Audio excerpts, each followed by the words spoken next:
Abusia Sompa, Yamabusia Fonina Jo, Nananom, Sabre dear and Sama Yabuano, and you reno Sabre mu and Yadebedamu, Sefika Siemo Casiabo, Adisha was Sunai 98.9, Wamosobeji, now the Afam from Mem.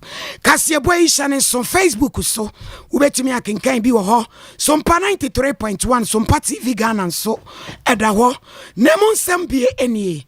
Mampanyini na nano dan kwa kufado no kopie mu mrahye bedwafiem no se corona sika no nyade anaben wo se no wakasa ade afa eka yede e wo manmu na afen so enkofa man ede ne ho na nano dan kwa kufado gusuada ye na wo kire nsemu sabesia ba ye se waboro no wa amro besia amfanye bibi boni bia yebeko soameni akohwe interchange no ene omampani ne nado dan kwa kufado ebra walking kan man said ne bobre ne tebia sitie no emu asem pie ho akosisan edram ketua ne edram dodo amra hyebedwen fie na adodan ka akufado nsemu wo mo so akire wo no madwen wo ho na Frank ano dompre majority chief whip ono so asansansem bi e de afa ho na adodan ka akufado sa bakwasemu aban bia ni wa ya kwai echen no sanso so na oman anamusifo ahodo ya owankwo fama so kasafo oman mu na wonne a ofiri amanone nso wo oman mu omo so kasa na ne nyina ne ye kwan befa so ebetimi aboa ma na watimi agina dibire yie Asante Mantemu Department of Gender womo de assembi epia bonten sanso so na ukosunwane ene ne mpotamu a adehye ya etete ba bi te se koto krum duma se fiapre ene ne akeka ho nyina no ene gisem ene ekode amabo mo efifi mantem de anya ni gisem maami wanya mfinhia aduonu enwoche 28 akwada wo busuminum ni tadu ya hwenanum obi nim adekoro kane mampani John Dramani Mahama wode nsem bia to dwane nyina no eye de akoso ewo ashama no ho ena afenso assembly members be so akasa e de afo anwumre ensem no dodo na ka ho ye live ewo Facebook no ye de mu asem ebrew ohini ni amakranche sofmami premier ni ena fei nana kwabena kese mampanyini na narodan kwa kufado ene okogina mrache bedwafie mu kwa kyerɛkyerɛ waman no yegina pen ba bia yegina na no no wakasade afa coronavirus sika yenya ye kyerɛ mu sɛ 10 million Ghana cedis ya yese apomudi adwumayefo anu mu gina wako animu yemfanye apomudi si akyiri ba mfa ma wom kwa wi ase ye huhu krata biada wadita general report na disa asɛm bepie abonten wasi sika ye bi free World Bank ne ba ye e bi free EU ene ba ya okeka ni nyina bom a 21.8 billion any sika yensa kan ye na no na kwa kufado gina emrache bedwafie mu no famfka coronavirus sika no ho hwiwe mu a woye no boni bie ni we pie mu se obi akwakodi sika anase obi aye bibi na sika no emu 18 million cedis ya enu nyina no womde ma emesia ya onam NBSSI so edi ma mbisi enum agencies and enterprises mako empem emiensa ayenum ne akire ya emu a muchemu aduosia eye ma enti obi ka se sika no ye ne basa na eye no nwanwa pa. It is precisely because the economic fallout from the pandemic is so widespread and long-lasting that it is important to show clearly that the COVID-19 funds were not misused. It is critical that we do not lose the confidence of the people that a crisis that they were led to believe we were all in together was abused for personal gain. Mr. Speaker, it was government that asked for the COVID funds to be audited, and I can assure this House that nothing dishonorable was done with the COVID funds. The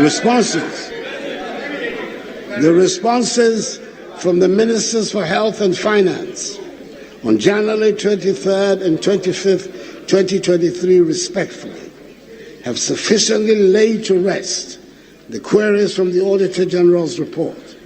And I believe any objective scrutiny of these statements from the Health and Finance Ministries would justify this conclusion. We did provide 518 million cedis of grants and loans to micro, small, and medium-scale enterprises through the NBSSI, now the Ghana Enterprise Agency, in which 302,515 enterprises benefited, of which 60% were women-owned.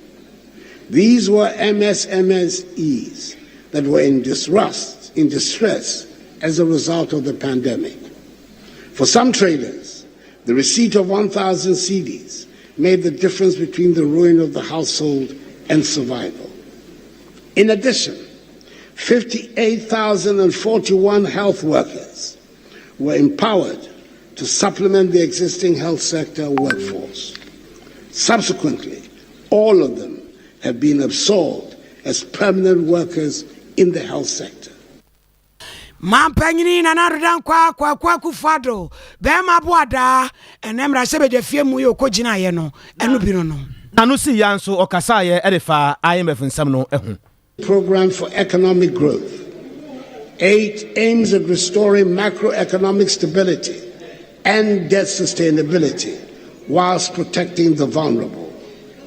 It is a strong reform program which relies on front-loaded fiscal measures to increase domestic resource mobilization and streamline public expenditures to support inclusive growth and enhance social protection. Mr. Speaker, I thank the House for its support throughout this process, including the passage of key revenue laws.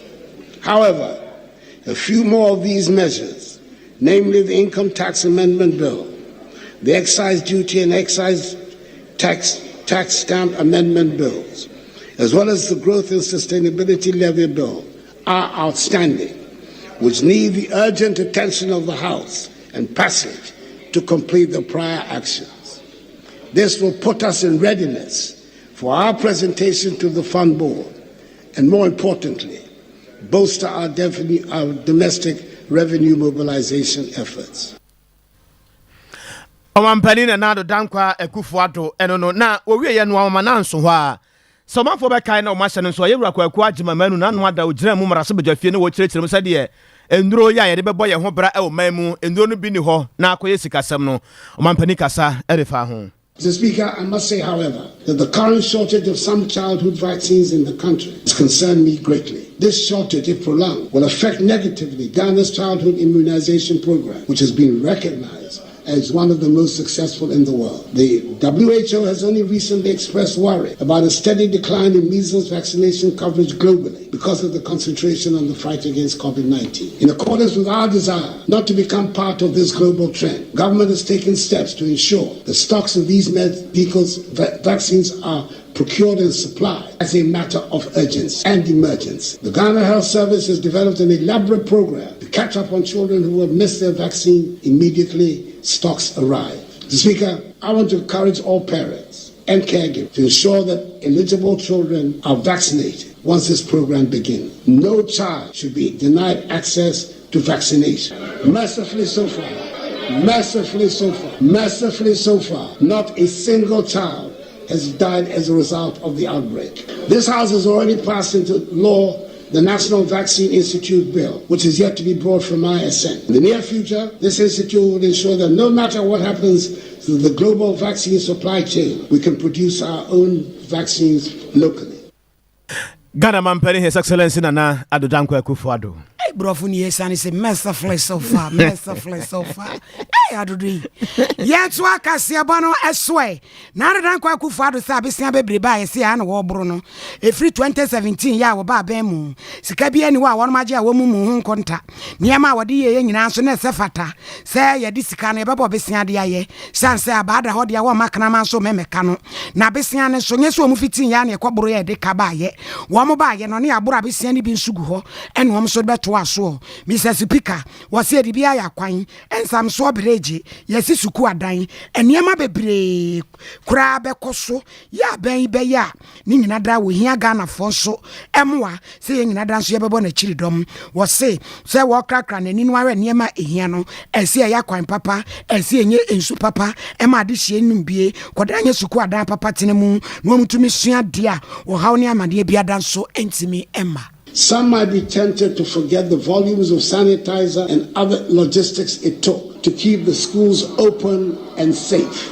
In much the same way, as some might now choose to forget the vitriol that came from some who should have known better, threatening hell and damnation. According to them, the children start dying in the school. Mercifully, we did not lose a single child to COVID in school.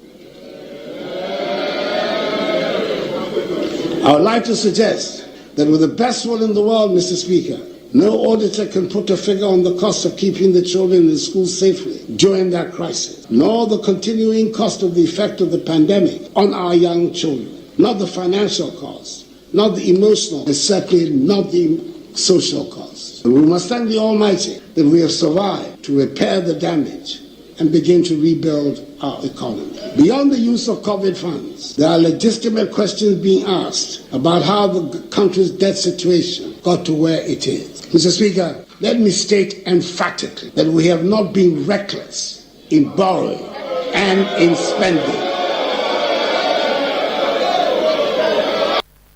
Enedi abrofone de che da o nyasem ketwa mampanyini na naroda nkwa kufu adrono no na ogusu ana o kasa no wode nsam tudwa efa asantemantamu interchange bekoso ewo soame no na emu asem etesen wo se nyame ya adom ama $750,000 yensa kasa sika ya beboa na soame interchange no ye de aye na emu asem etesen ye busase so ebre a omode nchense no ebeje ho a omoye 3 weeks no emu asem ekosisen yenua ba ma bawa bedu ewo ho na yentie sade addition bi kasa edefa yansa. Mr. Speaker, government remains committed to infrastructure development. Working with the private sector, we continue to explore the use of public-private partnership arrangements as a financing alternative to the delivery of critical public infrastructure, such as the Accra-Tema motorway extensions, Accra-Takoradi motorway, and the Sugankope-Lome transboundary water supply projects. In addition, Mr. Speaker, the $750 million United States Afro-Exim Bank facility, which has been secured, will make it possible for us to construct many other roads and interchanges, including the long-awaited 4-tier Swami interchange. Ghana man penina na do dankwa akufado na yete ne nkan na bawa bedu eti sen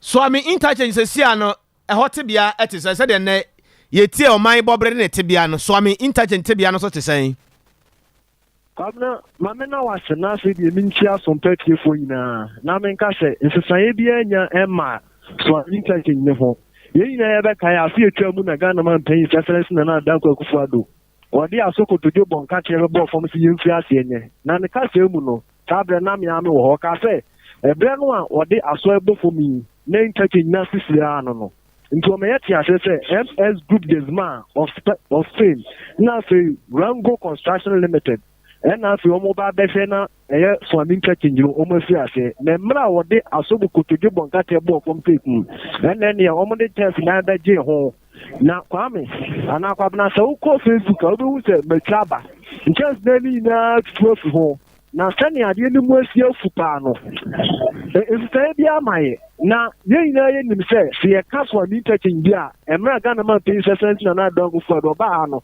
lo ka se ebeboa so mo ye pa de ebeboa ma ko badie e wo Swami Ghana ba te to be afantan person so mo no ka se the traffic se esi wo eye runabout isu a neta Nanso chance dan de metumi aka se ni nyina giagu an se ni nyina giagu a ensa e bia ma na minim se bia enne okọ o mai me se be fi okọ kan state of the nation address no na o ka se de huska ba no se enne e ko nene aja contractors mbe ba ho aba be fi ase aye adwuma dia enne e mintumi nche na kwabna se ne me kan no se e bia nya pie e so ami tati ni ho e wo haye Ghana for ya sampa o yanko ya ni moy ya kwa ya nimu dia na yeda so agina mra hyebedwa fie na bra na adanko akufo ado kasa wie na chese drum ketua no ene edrum dodo no obi ada kire na dwen edrum dodo no anu beni onu nyamfo se chemen sabonsu ene odi ka kasa na chese obi ene word ni sabe nkumbe che na maamefo mu kwenti ene oso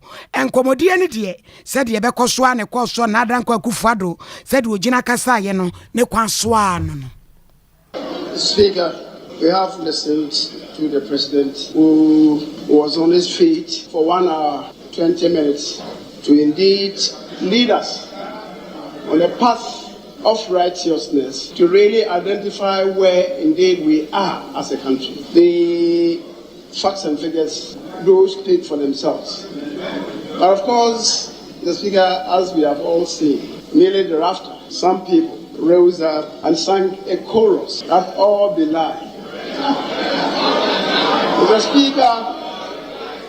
Speaker, as we said, we are going to have ample time to debate the content as presented to us.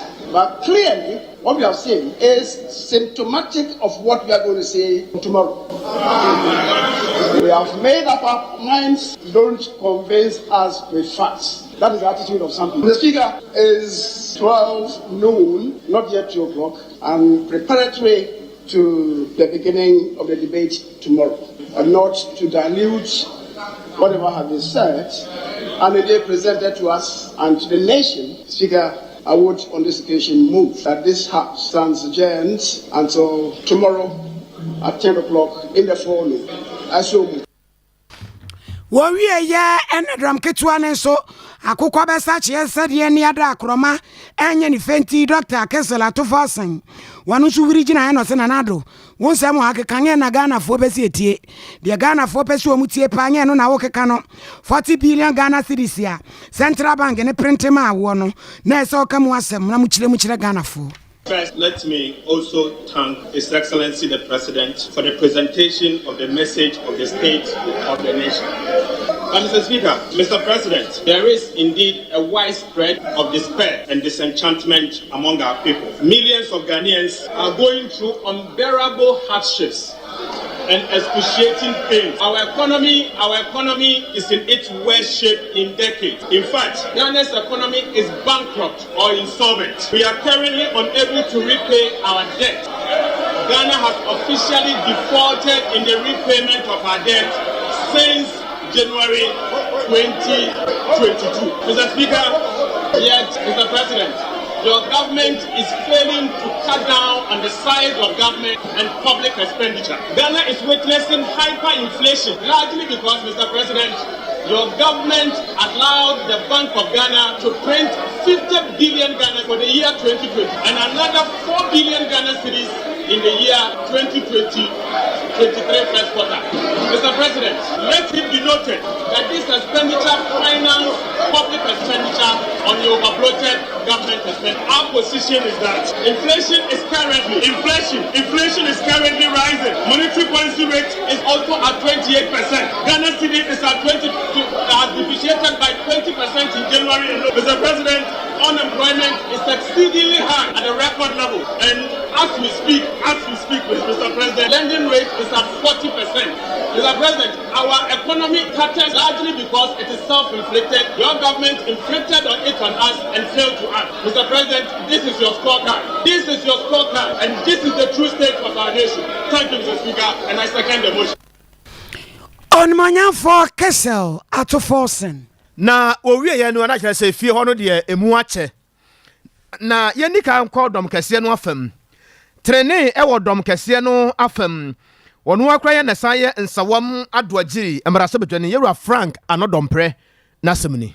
The president the benefit of the doubt wakaka sapa ya kanu say yin na ye ose be yo na be bia mpempeso ma na kodu ne betime yi o ma na fimu edinati anisuade hu etime aba obere nti ya kasapa obobo especially no mo obobo so amani gi ye ekwan se afi ekwan ahodo na because Ghana fodo na esu afrekwan ekwan ahodo na no be yi na be giri se ayen crashesem na ni titu IMF deal ni so sanka ho kan se no maguna kwamu China for yen eni omu December boy na aboa with debt restructuring ni na so obo so migiri se di aka no ese nyina ye adwumaden ne bompa epa migiri se onyankopon ka ye ho ode ye kokonkru bia bi no ode ye bedu sa anamo ho no nsawam doagiri mrase bedwane dom kese no tre ne Yewura Frank anodompre na owie ye no mrase bedwane de ma de se ye wo sahwe akontomra onabo Alex Tete ono so wie ni sei Mampanyini di kan je tum se oman no ye ko challenges there.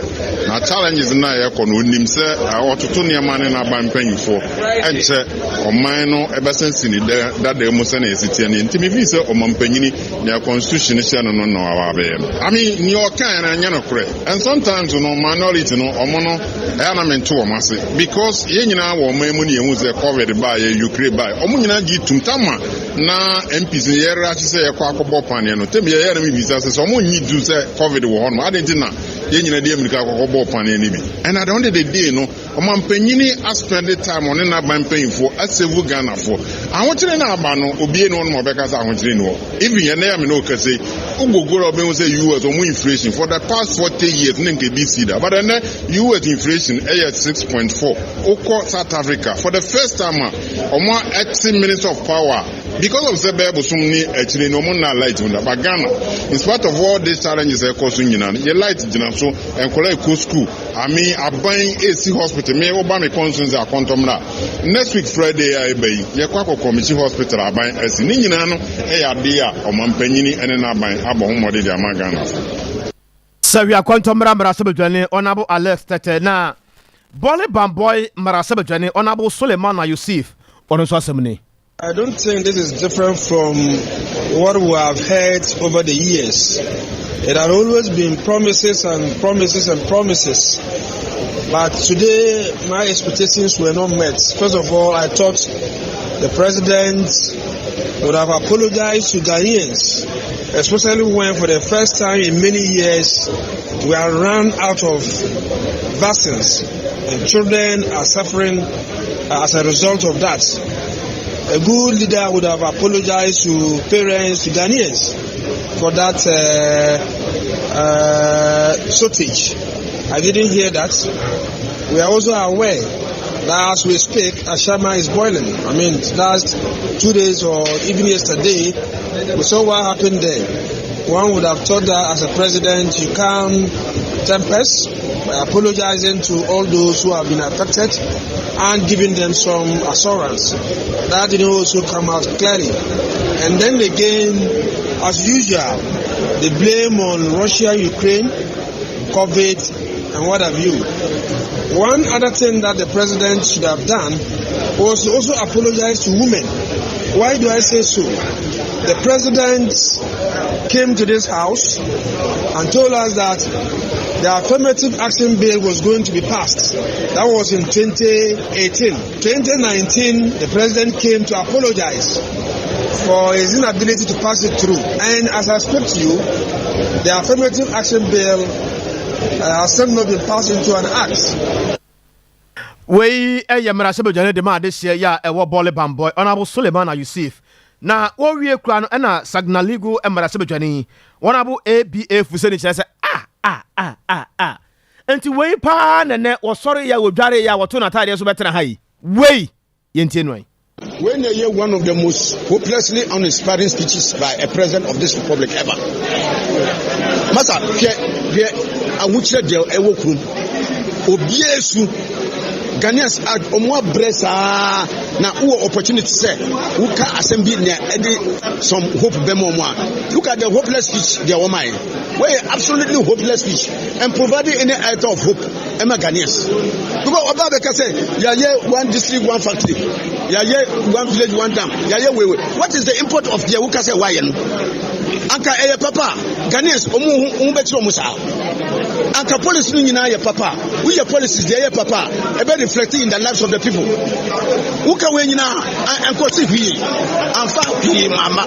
The same people's lives are worse than ever before. Because who they computer contractors. Over 6 billion Ghana cedis kwa woman tell. Acquiring contractors they are in a hurry to abandon contracts. Roads minister near Opesika Etia first come and Oniska. And which roads must have had during the time of President Mama? The Bia will go across the left of the country. Yeah, quite. After when the Obambia Obaya Quine. But the other kind of say, I need to correct road construction under President Mama, a yes, even what he's talking about. Sagnarigo Mrase Bejani, Honorable ABA Fuseni. Ye frɛ no mu ayedra so ada gina mu mra hye be fie ho na Danko Akufo-Addo gusada wakasa wo kire mu saba kwasemu ban bia ni wa ya kwan ese na ben wa bi papa ntia na yi na nipa bi keka nsem de fa kwan ho a wodwen ho ano ntia se no no nyina ben kura ne mode bo a wabo a ka mantam ne amansi bebre ho anka kwan no ene kebe ya mutukura. I would like to state categorically that this government has built more roads than any government in the history of the Fourth Republic. The details of all these roads are attached in the annex to this message. I have done so because last year when I made a similar pronouncement, I was met with howls and gasps of incredulity from the minority benches. And so I thought it appropriate this time. Beyond the construction of roads, Mr. Speaker, this MPP administration has implemented successfully a national identification system with the Ghana card, constructed more railways than any government in the Fourth Republic, established the Zongo Development Fund to address the needs of Zongo and inner city communities. And under their auspices, we have conducted more infrastructure in the Zongo communities than any other government in the Fourth Republic. Constructed more NCA licensed fiber optic cable than any other government in the Fourth Republic. 90%, 93% of the total. Increase the proportion of the population with access to toilet facilities from 33% to 59%. Increase the number of public libraries from 61 from independence until 2017 to 115 in 2022. Provided more equipment, vehicles, ammunition, etc. to security services than any other government in the Fourth Republic. We have successfully implemented the digital address system, improved significantly the financing of governance and anti-corruption institutions like the Ministry of Justice and Office of the Attorney General, the National Commission for Civic Education, SRAJ, EYOCO, and the Office of the Special Prosecutor. Implemented the One District, One Factory initiative. In 4 years, 106 companies are in operation under 1D, 1F. 148 factories are under construction. This is the largest expansion of that sector since independence. Constructed more fish landing sites than any other government in the Fourth Republic. Established Africa's first national-scale electronic pharmacy platform. Wey eye mampanyini nanado na mekwa omane so na mini Mr. Cherry, President Chamber of Constructions Industries. Mira Cherry majwe. Ejoso mi aba. Na yese osikana we atua kakra ma.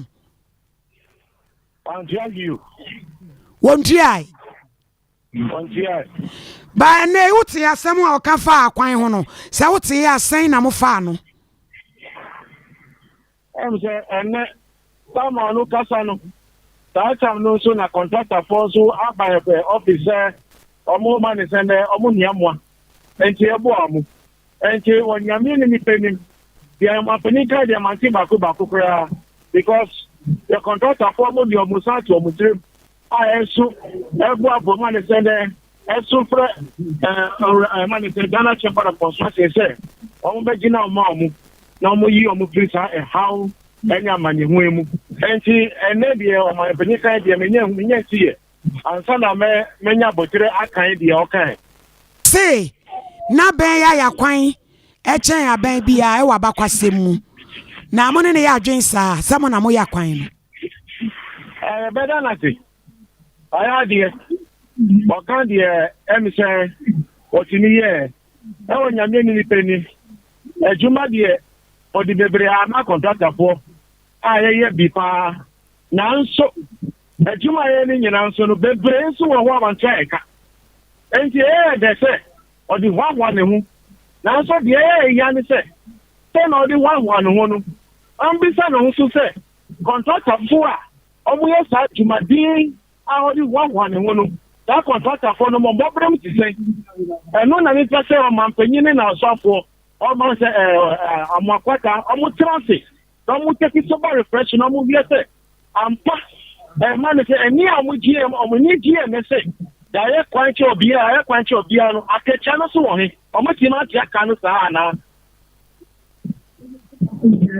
Nonsense out here for Yata media review. Wakaso bet Yamoka. Everyone, so munyantere. Okay, so that I can answer the auntie. We answer account to move. I can say, and see a channel. Say, my city, say. Say, Mr. Charlie, my city, say. Oh, Manica is a master of Puchero.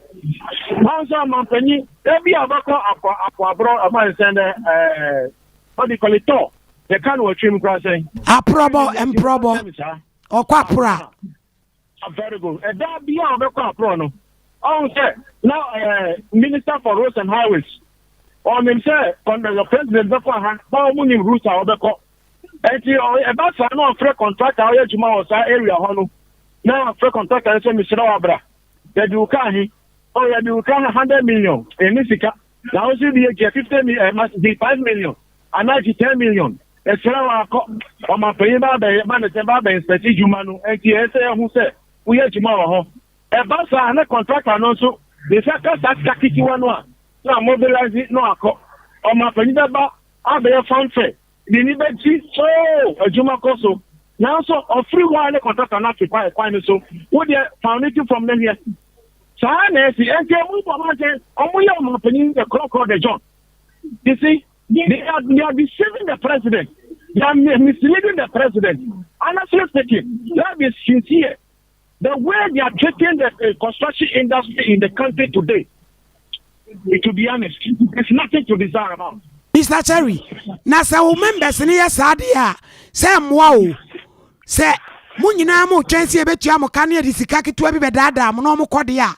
Send you said the Munina when you are Briomuntia. Yeah, you, oh, sir, contract, what did it? Now, our friend, a crop from is okay. Who do you call? Who did you wait? Never balance in the site. The better to Cabro. Or do site we have on my peninsula of Freya Bian Fabio, of Freya Bian Fabio. Now, Adani, proper the John. San, I was ready. A man say, all the tricky contact for our Ghana. Wow. And Sebastian, a mamma peninsula office, a propono bar. Then in yet you think you say, oh, Juma Koso. Or somebody else said, one of these days, a man cry, Amaquata. No, the uncle first. I'll contract our site to know. And no one we could demonstrate. My opinion that you're not in bed because Aquamel. Then I'm not to call unannounced, you know. On my opinion, I could pardon so yes, construction in the mindset, the federal site, you know. On someone who cry, me can't say. Oh, yeah. To see and the contractor for, they were in our office since morning. I didn't hear. They see a coming in moment. I'm on your baby, I'm not far. I can Yasika, Eddie Achaka, because they see a band also and you're ready. So the normal Sika, Eddie Achia, because of what they're very structure, you know. And I have to see all the facets of our industry. The see, I'm a contractor for. Can you be a bet you? Yeah, I understand. Some of the beginning in the you know, contractor for the year, not much in the year. Oh, you're maybe call a year day. You may have for your baby a year day. Oh, my man is a bank at year, and don't look at here because contractor for the year, you may have for Kaitino. I'm what you mean here. Baby, I'm not one from them. It's very big, very pathetic. Says Mr. Cherry Munti fan family, Quansoni and Musica Mamo. And no, now, contractor for the bed, So among my before General Chamber of Construction Industry have to meet April. So Antonia Tuanamo I buy my papa be and yeah. Among the couple I call up my pencil.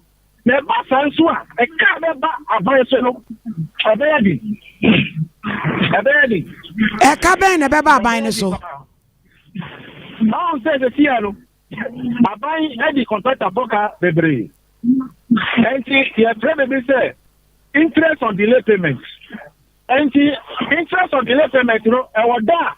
And also, no sooner. Over the county, I calculate another interest. And you know, interest upon interest on delay payment. And that's it. You buy the cocoa. Go to the calculations in up to the current prevailing rate based upon the contractual agreement. And the bus a cost of. And instead of something will be 10 million on the cocoa. At the end of the day, no, with a year, the final was just 20 million, 30 million. That's the car ever that's so no. I'm not saying I'm not for. I'm not saying I'm not for. Now, so we are deliberately causing the financial loss to the state. I don't know what pleasure I'm quarter the scope is taking this particular non-payment. Because the more we delay, the more they cut about what is our minus of. It's serious. Mr. Cherry. Yes, my dear. Say, Swami interchange Kumase. Bear 6 months in and normal lunch ye. And then some penny can once a must say a basso and soon say. I see a basso now, so Nina Acadiano. Yakotia, and then by very good. And yet, contractor for the high ready, I'll call. Oh, my, you must see at the Kakama, Benjamin. Here. We are ever ready. We have qualified, how do you call it, engineers, qualified artists, how do you call it, architects, qualified surveyors, qualified contractors, qualified artisans. We have all the men, the professional, the technical team within the country. All that we lack now is the financial capacity. You see, the latter capacity a contractor form with me, baby, Cecilia, I'm a part of that is now collapsing the capacity. Mr. Cherry, Nyame moa why? Now mu betua. Ye bom pae. Ye da se bebre. Ah, ye kai mo e ban so aya ka me na sika de mable ho. Mable ho pa ba fa me 10% ma. Fa me 10% ma. Mate international man me Judy. Ora Emmanuel Cherry. Why a president, Chamber of Construction Industries, Ghana, asem no yawo. Na me de ne yede de kase de. Me hu bi da. Jira Ghana. Ora Charles Abani, a United Nations country representative on the kase no chese hwe. Ewiase aye wono ho no kore de eye no kore. Ebra so. Se ene ye kai ewiase nyina emai. Ebra so se ma so no omunya bi a eye.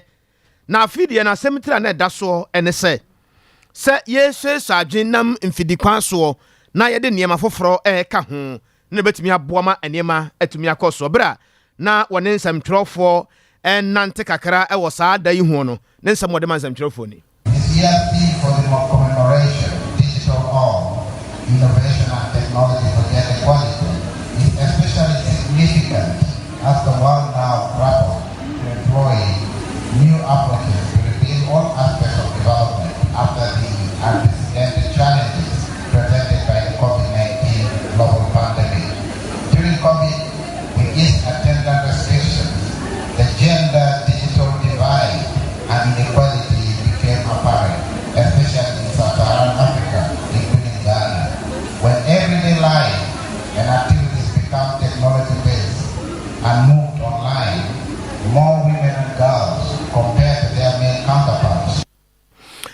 United Nations country representative Charles Abani na yetene kan na nuachi wasoafo abede etira wo hwe asetena mu yeyo ho nsam so ora wo Francisca wote mensa ewi asem ne sei to work together to challenge gender stereotypes, call out all forms of gender-based violence in our society, and draw solutions to gender bias. Together, drive and achieve inclusive society where everyone feels part of and can contribute their quota.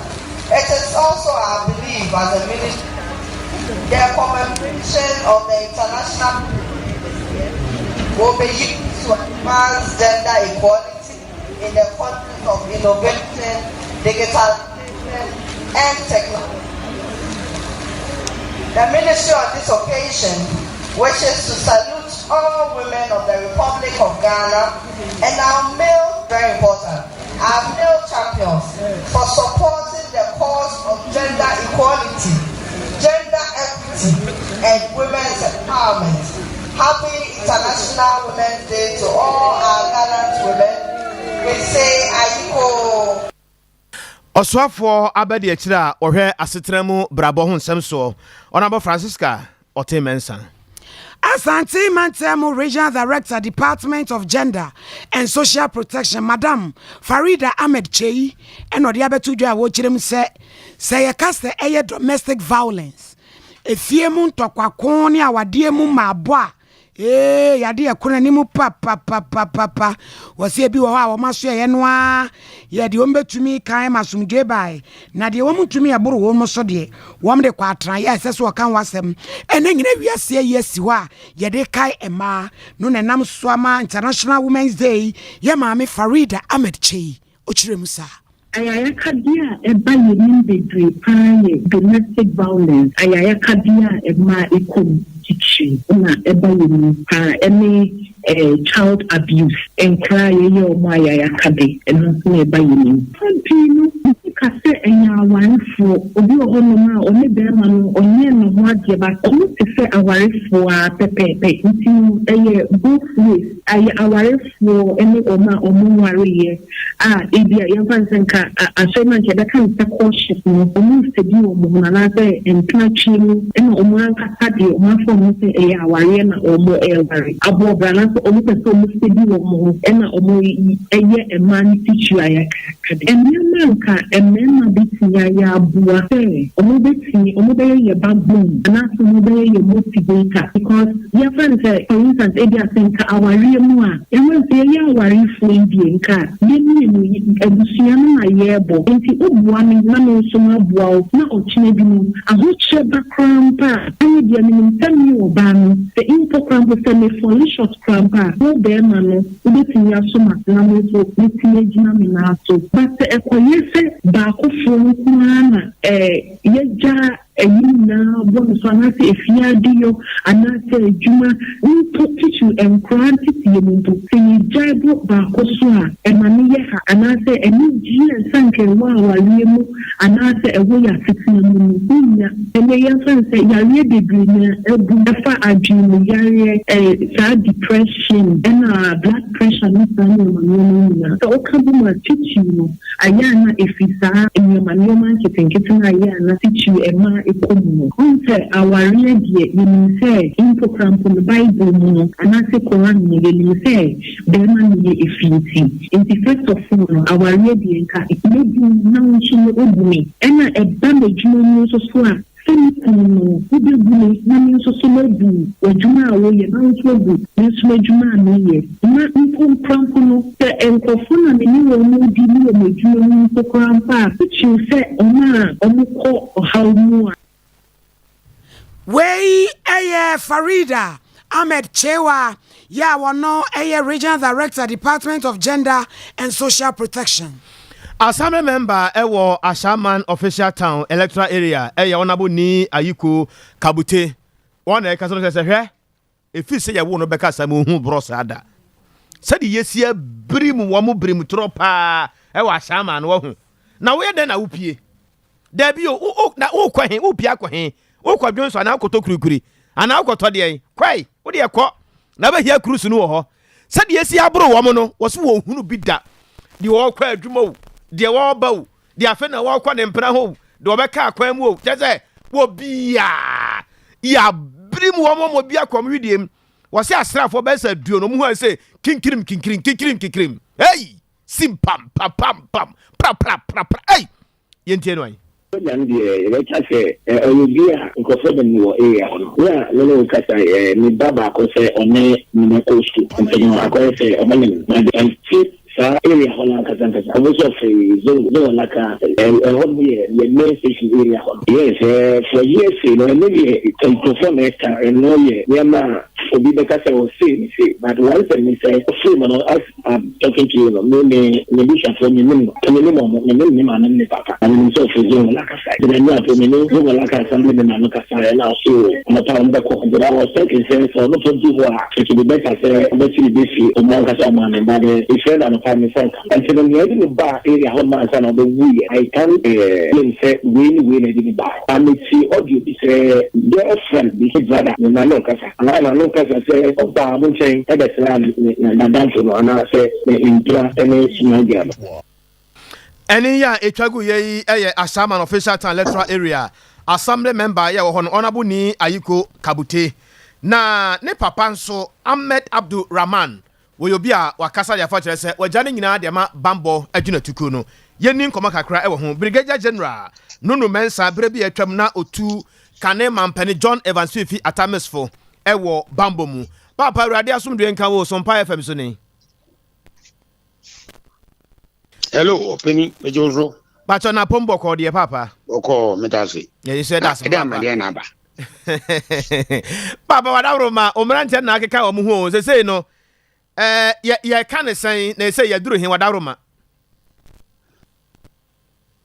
ametio de mi busa na say omrante ya akeka o mu ho kakra fine de omo ye de Ghana fo nyina atibi ahunu bi say no ya kon say wadawro ma o me ni aisi no mati kete meti nyina nwi ko me kura o man me dwe no kama doku bi di na ma dwe mo nti menti ni aba ni ma say ye ko suge ni bo ashaman yasa eno a ena suge fo eko hwe nkofo ayi wo ba cho ai sa pepepe sala me mati na first of all no sasem na esi na nye the first time esi first of all suge ni ko ka suge ni wa hwe ni ya I don't know small thing. And it happens in Ghana, happens in everywhere, Nigeria, Britain, everywhere. But I also believe that there's general indiscipline in this country. Some we didn't call Sompa Okuma. The meaning, the military command, men count, if they want to check what led them to organize such an operation to deal with people of Ashaman. But I believe that it was done to, I don't know if it's what I've heard, to show a lesson to those, say nipa mwad obi ayi na ope and I don't know, but I believe that government, they have done this, or the Ministry High Command, they have done this to teach a lesson not only to Ashaman but the rest of Ghanaians. So when we go for a friend saying good, that to me could be the reason why such an operation was organized by the military.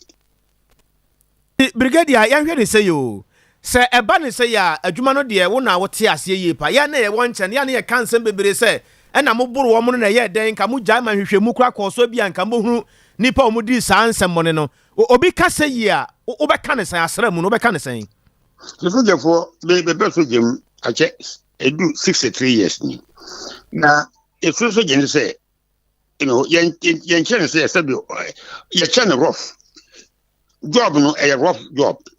You don't shoot to say shoot in the air. So you don't shoot in the air. You shoot to kill. Now, so would you just again? Obey no kaka de achero. The only difference is that 1963, Mr. Buchiraba. Ena ye chief so geni bi attack wali. Ena kai show says, look, ya chief so geni bi. Ozi kajime o kaja me saying, go and deal with the matter. Go and deal with it. The better one and did his own thing in his own way. The way me take Casanova say Bibia Aben Ashada because you hear this in America, in Britain, everywhere. It happens. Uko Kasogenia, will show you something. But this particular one, say what I hear no see there. Aben is getting fed up with indiscipline in the country. I don't know. And I think that Obiara in Opera Ghana. Nakai and Che, a few days ago, man of Virginia, Penny or Kendall, woman be a young baby, with their count. He stopped to find out what is going on. Apparently, nobody in the car up a mamma in the car. Mamma to the key, if you were the key. Of course, on Famano. Because the police of Faban Sawako, make a mammy be who a car no more. In the car, no, a sombocha mamma. Oh, can I go and fan? And can you lie? You lie. And then it would be a mobia. So I believe that we saw your food in the scene, they will react the way they did. But to me, this was specially done to teach a lesson to our shaman and beyond. We common say Kurano. Would you say a bre quiet say no? Yen san quoted dear a brusu sabium. If we say it's getting worse. I mean, Ghana, it is getting worse. Now I'm surprised something more terrible happens tomorrow. I won't be surprised. The one discipline, maybe you see the Kings here. I say, you was such indiscipline in this country. Obia.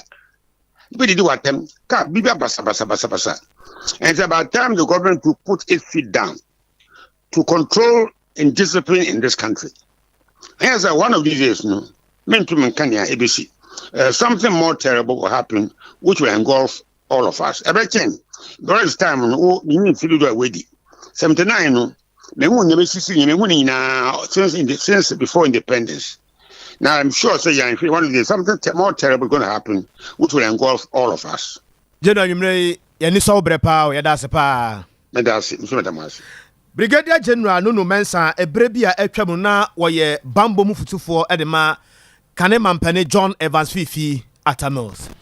Awon wasema fifi mantamu eba ekunfi na kwa woti ase enye yie video bi circulate akoda ya wono foforo be sabusumi num woda keta so na ba pani bi dia ba akola ne tadua ode hye nanum a na wo fia no se Adana sabodamfo ya do so ache wo ma ye nida we adana maami yesa na ebra ye ne wo batan a ye frɛ ne sɛ maami ekua etwetwe nkomo no se a wote se ne ba ne su okɔ hall ho a maami ye frɛ ne sɛ ayai ɛna ɔde ne be tadu ya hye nanum akola tadu ya kora ketua bi etua wo se mire kapo wo afa na efifiri ba ya wo fia no enam so me yesi kromo ho he no wato nsa de afra baba wo 28 years ya akoda busumi num wo fe ne tadua ne se wo mla mechirem na eyedi ade na de anwanwa ne se akola busumi num no wo fe tadua na so le agina ehu tadua ne tumi sore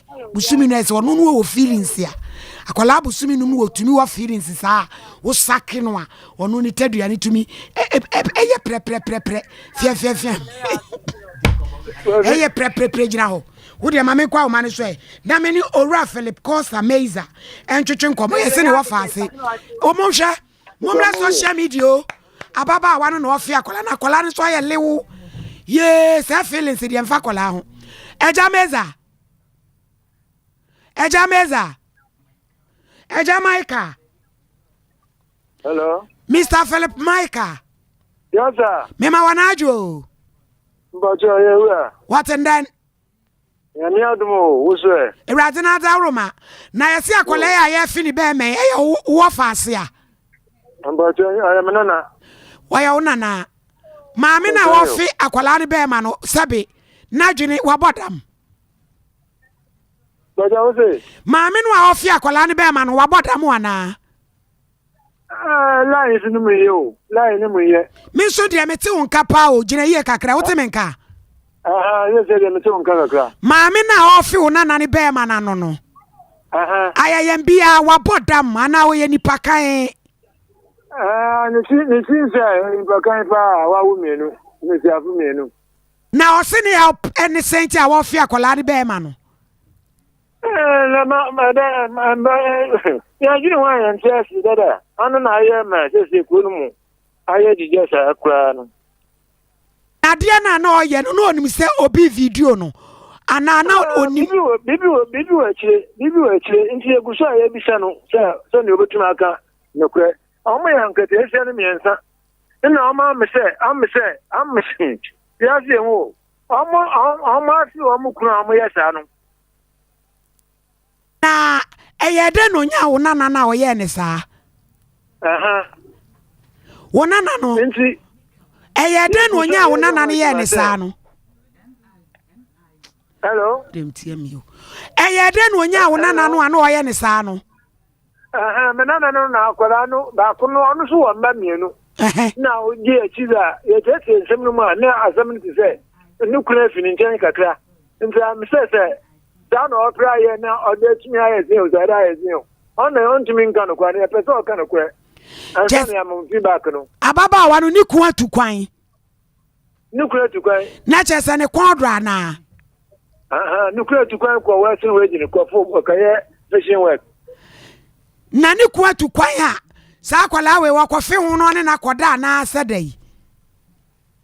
Ntimi hu nukuni de at this time de yan ye from fishing side no mu ina akọ western region Jomoro area wono. Na wono mu kwa yan ka kwala no yire no okuma na nukuna mfa na nkwa awo ha. Nti ya wo ha ni na ni mse dia omu ina omu je omu kunu na omu ka je se tre na omu ye sa no na dada onyu wa won tiase na akwala no ne ho ye lines no mu ye kura Jamaica unana no ne ho tesɛn dada no ho ye ma no ho ye ni te do me na hospital omu si na omu se bibia ya akwala no de ni yim ne ya eni amu twa so ese feelings e die bi na kyerɛ sɛ waba no ni kunu mabona mane pa cho ya bona mane wose saa na ne yire ne tie opesa style no ana ni kunu ni nia me na ni kunu ni no o ye video no nti ni kunu yim na da omu de ye movie bi ana ni kunu me na ni kunu ma wa pa se ni kunu ni nia besia na o twa phone no na me na ho fia no no onum say ye twa ne phone menya no yim na asam no esia ba 3 weeks ni na omo amangasa meshafu no nya kasa bia omo ham na ga ni isa picture ni kire video ni kire se aso ba kunu ya jamai be ku ese a se da omo ham no se me ya jamai sin wa me fo bi obi ba kwati ntumenu me yane sa na wona ne nso no Jamaica ye no oda hodin akola no wo filie na akola ketu atimi fili faunsa hello Jamaica hello Jamaica otimenka lines ni yenti yo die ye ntwa so na ne so no aye din asakra no so fili pa na ni oye no tere so no ni no obotu ye natural feelings onye echi na video na ekra out no na yes some responsible ayi buso nti mama police fa ba chi akotentia no yada se Jamaica onyame hirawo yo kuku am krom de nsem bia no afiri oba emle fantim bem de bia nsem akase 28 years wo fi akola ho 5 months etadua na de ame nwanwan sa kra no so na fuka crowd odi ni efia no esa feelings de onima kola kwabena fia no kesia kesine hu pon ye nkwan ya pomo na ya mnue kwabena na hia na so enti ni o mfa nso so na fe ye sorry busia wodi abedan yen se ura Alex amofa Jemfi odampaso na ipaso fone na kwame atupem donyina abamu aduana hene na edusi poku otumfo merima hene Daniel Kwajobedu Mangwase na Adomako donyina kontre hene ura Peter Bimpe chairman Abetco Limited Donyima Steel Complex Limited James Ousua Jei Ghana National Fire Service Madam Yensia donyina nonyamfo Mary Janto akomase Oforiata Mary Kunedu Elizabeth Nyako Rai Gladys Menu Rai Elizabeth Dakwa Emofrane na nama Mufa UK Enoch Edu Amufa we staff Kumasi Wesley Girls James Opoko Amufa Ghana National Fire Service Peter Kakari Bimpe eye Donyima Steel Complex Kumasi Augustine Kofi Bimpe Kofi Bempa okay Bimpe Abetko Emmanuel Amufa Angelina Akosua Pokua Amufa Orai Ana Amufa Jemfi St Peter's Cathedral Basilica ono ne obekunafo donyina afe abusia kunafo emma wo mu nyina ka bomu se Yesu Alex amofa Jamfio nyamfinhye de osonson wadane ato benkum so March bosumi ni de toso edu baako eda memenenda ewo abamu adehibusua ho wode ne beto mpam no num kopem no wotwe mpam mu obebo ma asama no St John's Baptist Catholic Church Donyina fra no pa no nkron kopem no ndum mpam mu owi obepe no krabia o Catholic amusieye wo Donyina fridu baako no mu ofro pa oba betranse o Donyina RCJH School Park free ewia donko kopem nwumre no nsia kwasiada no St John's Baptist Catholic Church no nkron kopem du baako na wo ye na asesom no na fei wakohia ode backgrounds donko kopem no nsia na wahweye na chi krakrakra oto nsafra de hye nyina se ye meboa wonum de medi tu mesi asibue ye madam ya akonadu maame ya anya mfinhye de wotwe eipasofonie otumfo sana abusua pani ya odonko edubu ahenkuma se swame opani kofia pel magazine opani kwa amesana madam adwefosua enso kabinko swame madam adwoa kofo oye ohima oswame dwom oba pani nyameche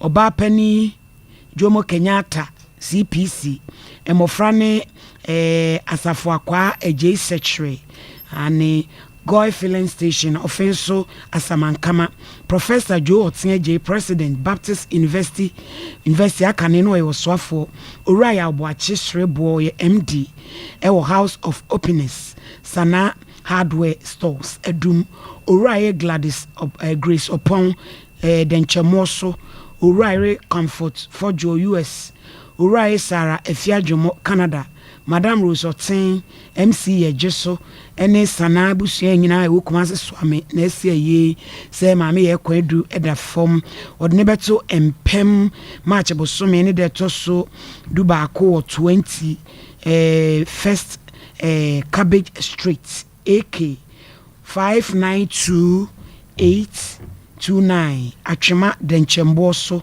kopema hamnachi anobanachi no 9 kopem no panon kron no apeno krabie e waterfall musiye eno achi obetransfer denchemo so school park no kron kopem du baako ode ayi on betentam so efri ewiadonko kopem nwumre no nsia na kwasiada no obekọ na aseso Apostle Continuation Church denchemo so free ewiadu baako ni mu na fe freedom kono asan betranse o denchemo so school park ho awe na yi na chi kra duedue mo due ba na odi si ni betri so dia na oto nsafra de shmama say yemrai ne mebo yes sorry so sante bo Benedict nsem for peniku cover ni kajando akosie so mo ya Grace fiejewa akosiejewa na ya abo amali bia boga umunyina daka ho bi ene de kasebo Ibrahim CR onyamishra mo papa ye frame ohini ni ama crunches of mami premeni enafi nana kwa bana kesa sempe nipa dwumadie no ana eto aso